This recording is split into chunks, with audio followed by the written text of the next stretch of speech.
Assalamualaikum warahmatullahi wabarakatuh. Selamat siang, kembali lagi di mata kuliah Patologi Penyakit Infeksi.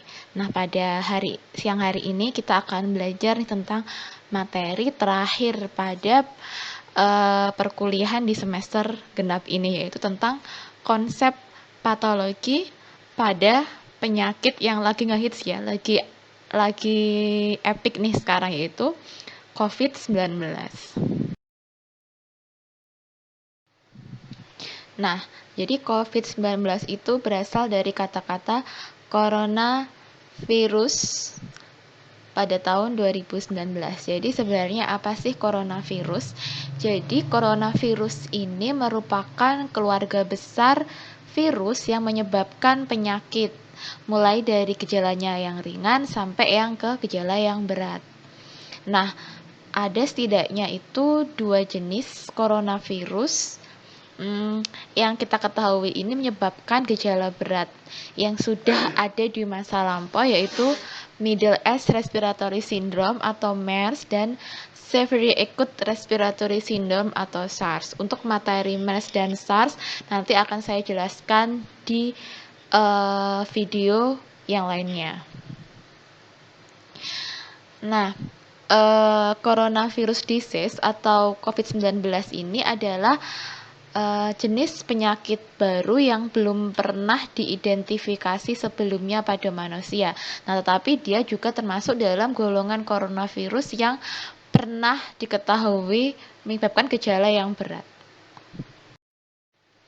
Nah, untuk epidemiologinya sebenarnya berasal dari mana sih ya? Jadi virus ini pertama kali diketahui itu berasal dari Wuhan, Tiongkok ya. Ditemukan pada akhir Desember 2019. Nah, pada 31 Desember 2019 nih WHO China Country of Vice ini melaporkan kasus pneumonia nih yang tidak diketahui etiologi atau penyebabnya di kota Wuhan, Provinsi Hubei, China. Nah, pada tanggal 7 Januari 2020, China ini mengidentifikasi pneumonia yang tidak diketahui etiologinya tersebut adalah termasuk dalam keluarga coronavirus ya. Dan disebut sebagai jenis coronavirus baru yang kita sebut sebagai novel coronavirus atau 2019 nCoV. Pada tanggal 30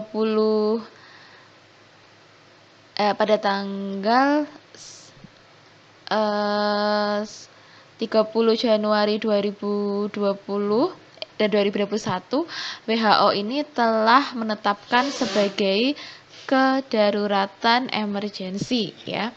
Bahkan Kemenkes di Thailand melaporkan bahwa kasus 2019 nCoV ini pertama kali ada di luar China. Nanti diikuti oleh laporan dari negara Jepang, Taiwan, Korsel, dan Italia. Nah, karena sampai sudah diumumkan sebagai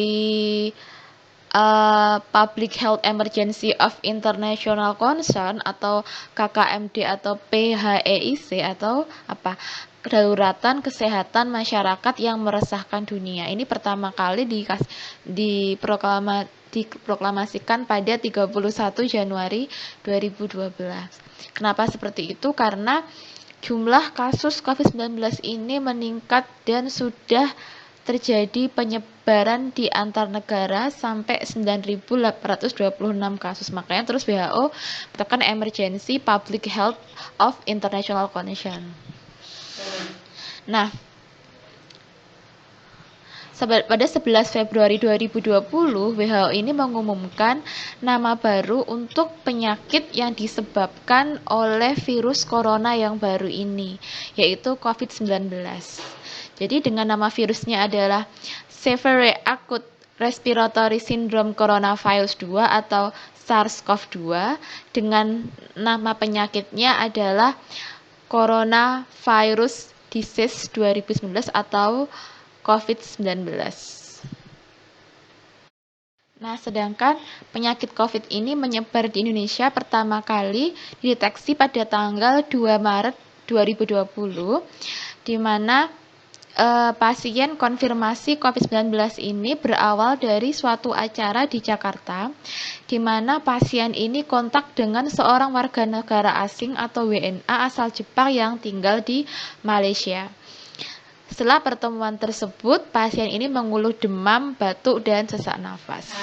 Nah, selang waktu dari itu pertama kali dilaporkan ya COVID pada bulan Maret. Nah, 3 bulan setelahnya sudah ada 40.400 kasus positif yang terjadi di Indonesia dan menyebabkan 2.200 orang itu sampai meninggal dunia karena COVID-19. Jadi penyebarannya ini lumayan sangat cepat ya. Nah, berikut ini merupakan persebaran COVID-19 di dunia. Jadi secara global pada waktu itu tuh sudah ada, ini menurut pada survei yang dari sumbernya WHO ya, pada 16 Juni 2020. Jadi sekitar 6 bulan dari dilaporkannya pertama kalinya kasus COVID dan 5 bulan setelah WHO ini membuat emergency public health.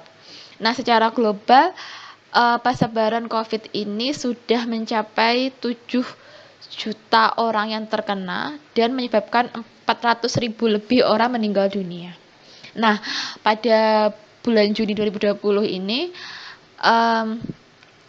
yang paling tinggi terkena COVID adalah di benua Amerika, mencapai 3 juta kasus lebih, kemudian disusul dengan Europe yaitu 2,4 juta kasus, baru kemudian Mediterania Eastern 700.000 kasus, dan ada Southeast Asia yang 400.000 kasus, di mana di Western Pacific dan Afrika ini belum banyak kasus, di mana kalau sekarang ini kayaknya lebih banyak di Asia dan Amerika ya gitu ya. Nah, kemudian untuk COVID-19 mortality rate itu di Southeast Asia ya, termasuk di Indonesia, itu semakin hari, jadi kita di sini semakin hari mortality rate-nya itu semakin meningkat. Kita lihat di Indonesia itu warnanya biru muda ya. Di situ bisa kita lihat semakin lama itu tingkat kematiannya akan semakin meningkat di Indonesia, sementara yang berwarna hijau Malaysia itu kurvanya sudah mulai melandai, tetapi yang lainnya seperti Singapura, Brunei, Filipina, Indonesia itu kurvanya masih terus meningkat dan bahkan sampai sekarang ini masih terus meningkat. Nah, sebenarnya apa sih etiologi atau penyebab dari COVID-19 ini? Jadi virus ini berasal dari ordo Nidovirales, family-nya Coronaviridae ya. Merupakan virus yang zoonosis. Jadi sebenarnya dari hewan yang kemudian dia mutasi sehingga bisa menjangkit ke manusia. Nah, ternyata si SARS-CoV-2 ini dia punya kemiripan genomik lebih dari 85%-nya dengan coronavirus yang ditemukan pada hewan kelelawar. Jadi ada kemungkinan bahwa SARS-CoV-2 ini pertama kali merupakan jenis coronavirus yang menjangkit pada kelelawar, kemudian dia bermutasi yang harusnya tidak bisa untuk ditularkan ke manusia, tetapi karena mutasi dia bisa menempel pada inang manusia. Virus ini merupakan jenis virus RNA strain tunggal positif, berkapsul dan tidak bersegmen. Nah, ini karena berkapsul nih pasti ada lipid-lipid bilayernya, ada nukleokapsid protein. Jadi semua virus itu berasal dari protein. Bentuknya seperti envelope glikoprotein E, punya envelope. Jadi sebenarnya strukturnya ini hampir mirip dengan struktur virus HIV/AIDS. Kemudian masa inkubasinya sekitar 5,2 hari. Jadi bisa jadi hari pertama dites belum positif, 5 hari kemudian positif karena telah mengalami fase masa inkubasi. Nah, ternyata virus COVID-19 ini setelah kita teliti, dia sensitif terhadap panas. Jadi dia bisa inaktif gitu ya dengan panas. Kemudian juga dengan desinfektan. Desinfektan yang mengandung apa? Yang mengandung klorid pelarut lipid pada suhu 56 Celcius selama 30 menit. Kemudian pada ether itu pelarut nonpolar, alkohol. Jadi makanya kenapa sekarang kalau kita pakai desinfektan pasti mengandung alkohol minimal 75%. Kemudian juga dia rusak atau mati dengan cara diberikan asam perioksitat, deterjen non-ionik, formalin, oxidizing agent, dan juga kloroform. Tapi yang sering kita gunakan adalah alkohol karena juga sifatnya tidak terlalu toksik dibanding dengan ether atau kloroform yang juga bisa toksik ke hati kita. Nah, sekarang kita bahas tentang transmisi dari COVID-19 ya. Jadi COVID-19 ini diperkirakan itu pertama kali berawal dari zoonotic transmission di pasar hewan di Wuhan, Cina. Jadi di Wuhan itu ada pasar hewan ilegal. Jadi kayak pasar hewan yang dia itu menjual hewan-hewan yang sebenarnya bukan untuk konsumsi, jadi wild gitu, hewan buas. Kemudian diperkirakan bahwa terjadi human to human transmission ketika di pasar hewan tersebut. Dan pertama kali ketahui bahwa ternyata si COVID ini mengalami penularan ketika melalui respiratory droplet atau droplet yang keluar ketika kita bernafas, ketika kita batuk, bersin, atau berbicara. Kemudian juga dari indirect contact, jadi kontak tidak langsung ketika ada orang yang bersin di meja, kita secara nggak sengaja memegang mejanya dan kita masuk ke mulut kita. Kemudian yang belum terbukti itu adalah adanya transmisi COVID-19 dari ibu ke anaknya. Itu belum ada buktinya, bahkan ketika ibunya positif COVID masih diperbolehkan untuk menyusui atau dipompa. Kemudian dari feses atau urin yang keluar dari pasien yang terkonfirmasi dan secara aerosol. Dan sekarang ini telah dibuktikan dia bisa aerosol, tetapi aerosolnya adalah ketika kita melakukan tindakan di kedokteran gigi, yaitu ketika kita melakukan pembersihan karang gigi dan sebagainya, maka bentuknya aerosol. Nah, itu yang bisa terjadi transmisi. Lantas bagaimana sebenarnya patogenesis pada COVID-19? Jadi si virus ini merupakan virus zoonotik tadi kayak virus yang ditransmisikan dari hewan ke manusia. Nah, jadi ini adalah siklus corona setelah menemukan sel hostnya sesuai dengan tropismenya. Jadi virus masuk ke sel host, kemudian diperantai oleh namanya protein S ya. Protein S ini yang ada di permukaan virus. Nah, pada sebuah studi diketahui bahwa SARS-CoV protein S ini berikatan dengan enzim S2 pada sel host. Jadi S2 ini ditemukan pada mukosa oral dan nasal, pada nasofaring, pada paru, pada lambung, usus halus, usus besar, sel endotel, kemudian sel arteri vena, dan sel otot polos. Jadi si virus pada ini kan punya protein S. Nah, protein S itu gampang menempel pada yang punya S2 reseptor. Itulah kenapa nanti dia gampang nempel di organ-organ tersebut. Nah, setelah berhasil masuk ke sel, virus ini akan melakukan namanya translasi replikasi gen dari RNA genom virus. Lalu ada replikasi dan transkripsi di mana terjadi intensi RNA virus melalui translasi dan perakitan. Jadi nanti lama-lama mengalami proses namanya translasi, transkripsi itu ada di pelajaran SMA. Jadi dia itu melakukan replikasi diri gitu ya.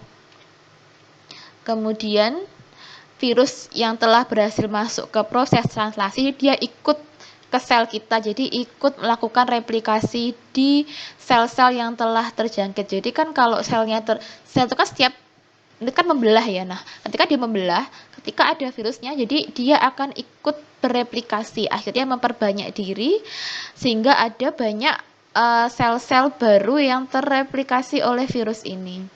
Kemudian si virus ini akan masuk ke pernafasan, kemudian bereplikasi di sel epitel, saluran nafas atas, kemudian lama-kelamaan itu bisa melebar ke pernafasan bawah. Nah, untuk masa inkubasinya sendiri tadi 5,2 hari, tapi juga ada yang bilang kalau lebih cepat atau lebih lambat gitu ya. Nah, sekarang kita lihat tanda dan gejala dari COVID. Sampai sekarang masih sama, jadi tanda gejala umumnya berupa demam, bisa lebih dari 38 derajat Celcius biasanya, kemudian disertai dengan batuk kering dan sesak nafas. Nah, virus ini sering sekali menyerang pada pernafasan bawah. Jadi timbul gejala bersin-bersin, sakit di tenggorokan, dan mengalami rinorea. Kemudian juga menyebabkan diare karena tadi virus tadi kan menempel pada yang mempunyai S2. Nah, S2 itu juga ada di pencernaan, makanya bisa menyebabkan diare ya.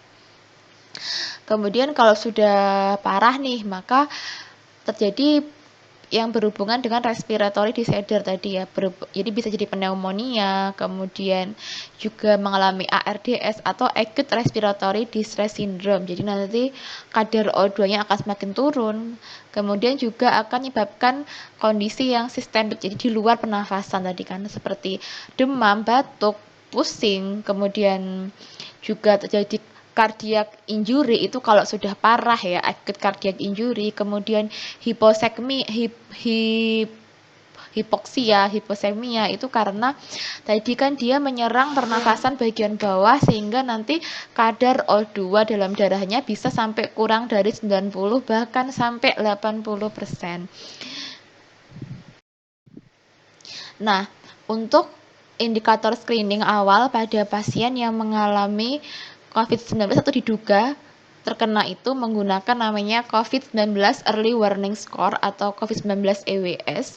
Dengan parameternya adalah kita lihat dulu. Jadi selain dari menggunakan tes-tes yang kemarin seperti tes menggunakan genos atau tes menggunakan swab PCR kan waktunya lama ya, maka kita menggunakan yang lebih mudah, menggunakan parameter tes yang early warningnya gitu. Yang pertama adalah tanda pneumonia pada pemeriksaan CT scan thorax. Jadi kadang mungkin ketika orang swabnya negatif, tapi ketika di-scan CT scan thoraxnya ada kabut, ada pneumonia, maka kemungkinan bisa jadi dia mengalami COVID-19. Kemudian juga apakah pasien ini pernah riwayat kontak dengan pasien terkonfirmasi COVID-19. Kemudian apakah ada demam? Usia, jadi usia lebih dari 44 tahun itu beresiko lebih tinggi dengan jenis kelaminnya yang paling banyak adalah laki-laki. Kemudian ada gejala pernafasan yang bermakna, lebih dari satu gejala. Jadi bisa batuk kering, berdahak, atau sesak nafas. Setelah itu kita juga bisa cek dengan NLR, yaitu neutrophil lymphocyte ratio. Jadi rasio neutrofil terhadap limfosit. Karena nanti kan kita tahu neutrofil itu kan berhubungan dengan infeksi. Limfosit ini untuk fagositosis gitu kan, untuk bakteri, untuk virus. Jadi kalau dia lebih dari 5,8 ada indikasi nih. Selain itu ada juga namanya suhu maksimum atau Tmax. Jadi Tmax adalah suhu tubuh tertinggi sejak onset penyakit hingga masuk RS pertama kali. Apakah dia lebih dari 37,8? Jadi belum 38, 37,9 sudah kita indikasi indikator adanya pasien cenderung untuk mengalami COVID-19. Jadi kita lakukan scoring, kalau nilainya lebih dari 10 berarti kita lakukan tindakan preventif pencegahan, kita pisahkan pasien itu sambil menunggu hasil swab-nya atau hasil rapid antigennya. Kemudian ini yang kita sudah sering dengar ya di radio, mungkin di televisi, di internet. Untuk diagnosis laboratoriumnya menggunakan 3 jenis yaitu RT-PCR, antigen test, dan serologi. Nah ini yang RT-PCR ini menggunakan yang kita bilang swab PCR ya, jadi polymerase reverse transcription polymerase chain reaction. Dengan cara melihat apa? Melihat dari RNA-nya virus. Spesimennya diambil dari hidung dan mulut, jadi diambil dari nasal yaitu dari lubang hidung dua-duanya dan dari oral sampai yang sering kita lihat kalau kita swab menggunakan swab PCR. Kemudian biasanya waktunya ini agak lama, yaitu 2 hari berkeluar hasilnya. Kemudian dikatakan berindikasi positif jika virus RNA ini ada di sampel. Jadi setelah kita tes PCR ternyata itu ada. Jadi kalau nggak ada berarti ya tidak ada, kemungkinan nggak ada RNA-nya virus di tubuh kita. Nah, biasanya untuk swab ini itu berlangsung 2 hari baru jadi. Nah, biasanya hasilnya ini bisa digunakan 1 minggu. Jadi kalau seminggu lebih kita takutnya itu sudah ada penyakit lainnya, atau mungkin ternyata waktu itu belum terdeteksi, setelah seminggu mengalami masa inkubasi dia terdeteksi misalnya. Kemudian antigen test itu menggunakan protein, jadi menggunakan viral surface protein permukaan. Jadi menggunakan spesimen yang menggunakan hidung atau nasal, dan itu biasanya 30 menit sudah selesai antigen test ini ya. Jadi kalau kita bilang swab antigen gitu ya. Kemudian nanti positifnya jika ada protein virus itu di sampel yang kita teskan. Nah, tes itu bisa negatif jika jumlah dari antigen material ini terlalu sedikit. Jadi misalnya harusnya itu minimal 20. Nah, kalau misalnya adanya 15, meskipun ada nih virus, tapi karena antigennya ini nggak banyak, maka kita sebut sebagai negatif. Nah, yang ketiga adalah serologi, yang dulu paling murah ya, atau yang kita sering bahas sebagai rapid test. Itu hanya untuk mengecek antibodi, yaitu IgG dan IgM. Yang kita ambil adalah darah menggunakan serumnya, kemudian cepat sekali, jadi 1 menit sudah kita lihat hasilnya. Kemudian yang kita cek apa sih sebenarnya, jadi antibodi yang nanti akan berhubungan dengan adanya virus di darah, jadi adanya IgG dan IgM. Jadi apakah dia pernah terinfeksi. Jadi kalau ternyata IgE dan IgGM-nya tidak keluar, ya bisa jadi negatif palsu ketika tes serologi. Jadi sebenarnya serologi ini tidak terlalu akurat dibandingkan dengan antigen dan RT-PCR, makanya serologi ini dulu digunakan untuk screening. Jadi untuk misalnya satu desa perlu waktu yang cepat untuk melihat pemisahan, makanya kita menggunakan serologi. Tapi untuk diagnosis menggunakan antigen test atau RT-PCR biasanya. Nah, ini serologi rapid test yang sering kita gunakan ya, jadi berupa serum darah, waktunya cepat, deteksi antibodi IgG dan IgM. Jadi kalau hasilnya positif menunjukkan bahwa di darah kamu nih ada loh antibodi yang melawan si virus COVID tadi gitu ya. Nah, untuk alur pemeriksaan dari rapid antibody, jadi yang pertama adalah jika kamu termasuk OTG, orang tanpa gejala, atau ODP atau PDP, kalau gejalanya berat, butuh perawatan RS, maka kita rujuk ke RS dengan rujukan mengikuti pedoman. Tapi jika ternyata tidak ada gejala, maka kita rapid tes. Kalau rapid testnya negatif, isolasi diri 10 hari, kemudian ulang rapid test. Jika selama isolasi gejala memberat, segera ke Fasienkes atau fasilitas pelayanan kesehatan terdekat.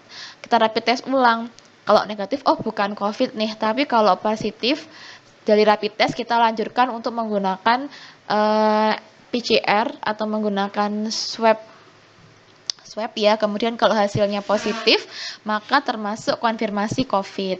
Nah, kalau gejalanya ringan, kita di rumah aja isolasinya. Kalau tanpa gejala berarti juga di rumah. Kalau gejalanya berat dan sedang, kita rujuk ke rumah sakit COVID. Nah, tetapi kalau misalnya beberapa hari ternyata ketika kita di rumah isolasi kok ada gejalanya semakin berat, kita boleh telepon ke rumah sakit atau puskesmas atau pelayanan COVID untuk dilakukan perawatan lebih lanjut, karena biasanya nih pasien pertama masih ringan, tiba-tiba hari ketiga atau hari keempatnya tiba-tiba drop. Nah, itu boleh kok ke rumah sakit untuk mendapatkan perawatan. Tetapi kalau dirasa tanpa gejala sama sekali, diperbolehkan untuk melakukan isolasi diri di rumah ya. Nah, tadi ya, molekuler RT-PCR adalah jenis spesimen yang digunakan di nasofaring dan orofaring, yaitu di hidung dan mulut. Nah, biasanya nanti spesimen yang telah diambil tadi kan tidak semua RS itu dia punya lab yang digunakan untuk melakukan analisis RT-PCR karena menggunakan alat yang cukup mahal ya.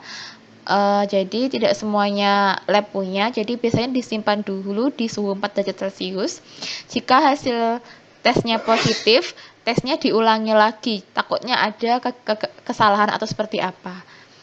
Jadi untuk pasien yang telah terkonfirmasi positif COVID-19 biasanya itu dilakukan namanya tes lab untuk mengetahui seberapa sih viral clearance-nya, dilakukan berapa kali gitu ya, sequencing-nya gitu. Nah, untuk diagnosis COVID ini ada 4, yaitu ODP, PDP, probable, dan kasus konfirmasi. Jadi yang pertama adalah ODP. ODP adalah orang dalam pemantauan. Jadi biasanya orang dengan demam atau misalnya ada gejala demam, kemudian ada pilek, sakit tenggorokan, dan batuk, dan tidak ada penyebab yang lainnya. Dan pada 14 hari terakhir sebelum timbul gejala ini, dia memiliki perjalanan ke luar negeri atau ke tempat yang di situ tuh banyak sekali penderita COVID-nya, atau dia berada atau tinggal di area transmisi lokal yang banyak pasien COVID-nya, itu dengan ODP. Kalau PDP yang bagaimana? Yang pertama, PDP ini adalah orang yang punya ISPA, kemudian demam, kemudian atau mungkin ada riwayat demam, disertai gejala pernafasan, kemudian tidak ada penyebab lain.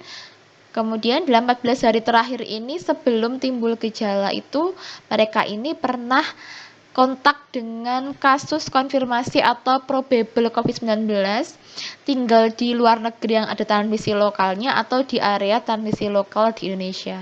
Jadi kalau mungkin dia di zona merah atau di zona orange, ada kemungkinan dia masuk ke PDP. Tapi kalau dia di zona hijau, mungkin masuk di ODP kalau dia tidak ada kontak terakhir dengan kasus konfirmasi COVID-19. Nah, kalau kasus probable adalah pasien dalam pengawasan, jadi dia di rumah sakit yang diperiksa untuk COVID, tetapi ternyata dia inkonklusif, tidak ada hasil tesnya tuh negatif gitu, tapi ada probable atau gejala-gejala. Kalau kasus konfirmasi adalah pasien terinfeksi COVID dengan hasil pemeriksaan labnya ini positif.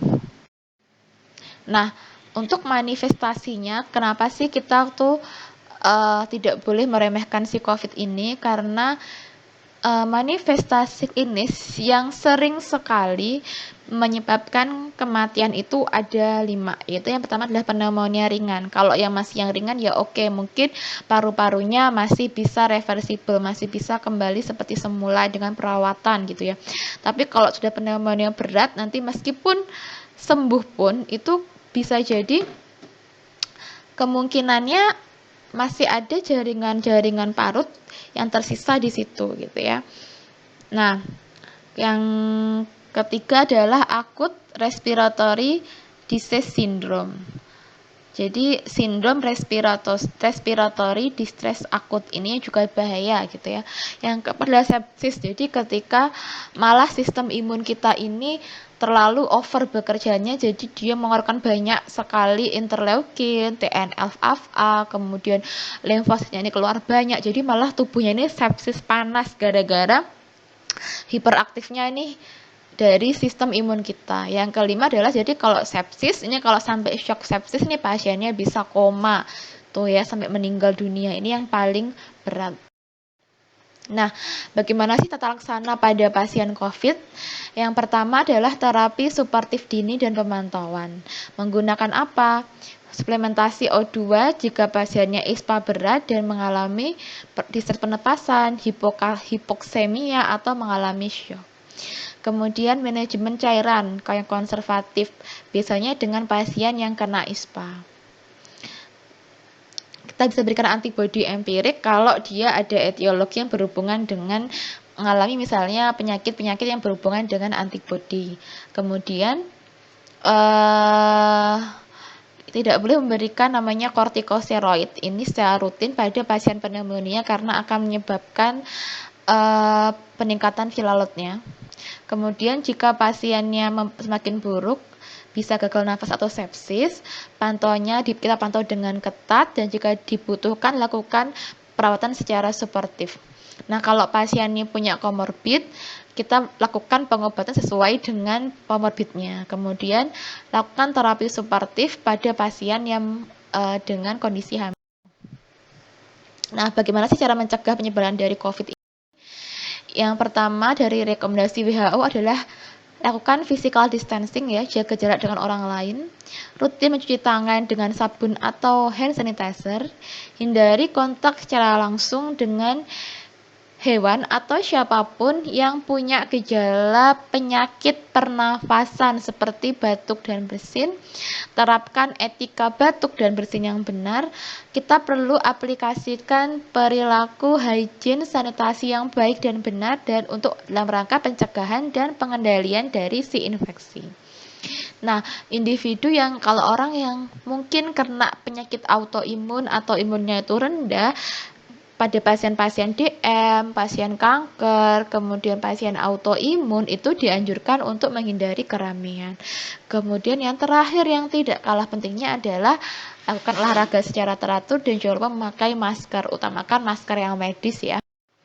Nah, ini starter kit new normal versi RSCM. Jadi setiap hari kita harus membawa masker, boleh kain atau tapi paling tidak seharusnya pakai medis ya. Kemudian pakai kita bawa tisu basah dan kering, bawa hand sanitizer sabun cair, kita bawa peralatan makan dan botol minum pribadi. Jadi tidak usah makan di luar.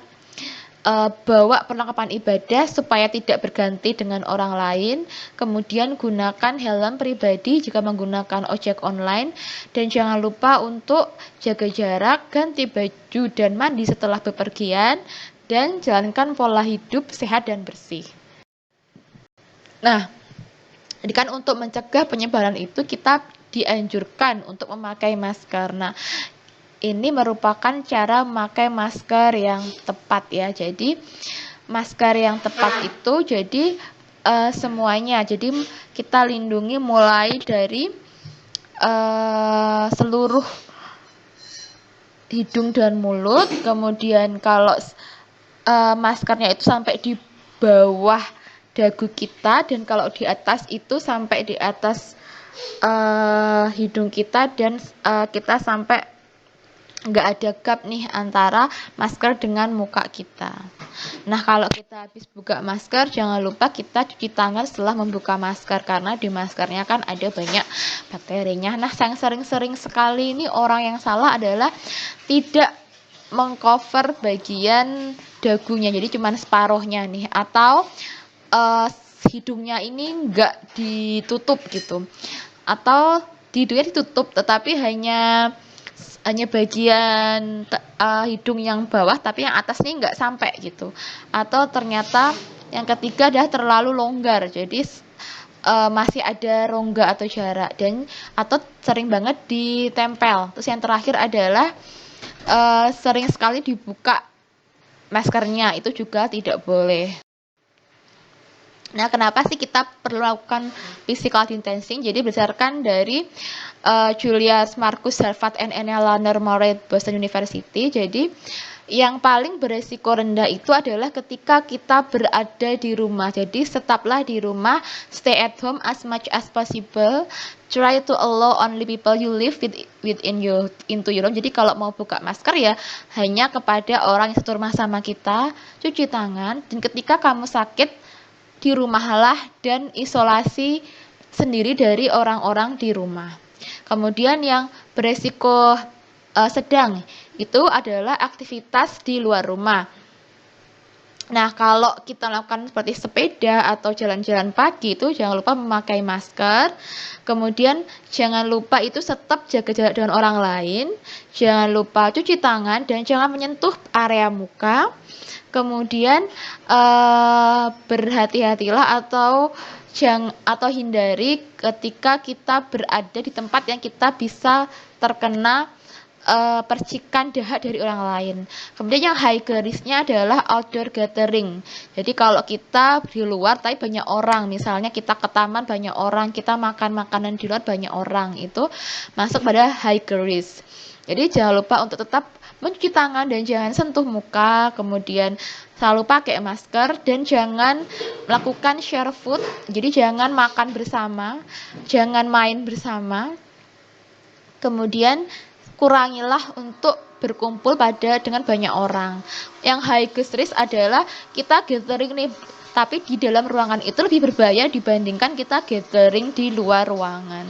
Jadi sekali lagi, kalau kita di dalam ruangan tadi hampir sama dengan di luar ruangan. Jadi selalu wash your hands, stay at least 6 feet, wear a mask, don't share food, toys, and other item. Dan jangan lupa yang paling penting adalah open windows. Kita buka jendela untuk ventilasinya itu supaya bagus gitu. Nah, sekian tadi untuk pertemuan pada siang hari ini. Jangan lupa belajar untuk materi UAS-nya adalah dari pertemuan ke-9 sampai pertemuan ke-15 ya. Jadi dipelajari semuanya. Selamat belajar. Kalau ada pertanyaan bisa tanya di forum atau bisa chat WA. Selamat UAS ya. Wassalamualaikum warahmatullahi wabarakatuh.